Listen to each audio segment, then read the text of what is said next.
আজকে আমি অনেক অনেক খুশি। আর সেই খুশির বিষয়টা আপনাদের সাথে শেয়ার করব। আসসালামু আলাইকুম। এটা আমার বাড়ির সামনের ভিউ।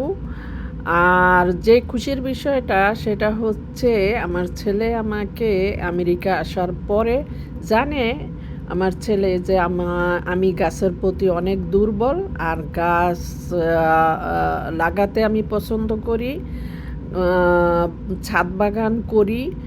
তাই আমার ছেলে আমাকে মাটি কিনে দিছে, নিড়ানি কিনে দিছে, আপনার গাছের মরিচ গাছের চারা কিনে দিছে, পুদিনার চারা কিনে দিছে। এই মরিচ গাছে মাশাল্লাহ মরিচ ধরছে, অনেক ফুল আসছে মাশাল্লাহ। আর এটা হচ্ছে পুদিনার চারা। এই পুদিনার চারাটাও আমার ছেলে আমাকে কিনে দিছে। আর আমার ছেলের জুনিয়ররা আমার সাথে দেখা করতে আসছিল, ওরা আমার জন্য গিফট আনছে এই চারাটা। ভালো থাকবেন। আসসালামু আলাইকুম।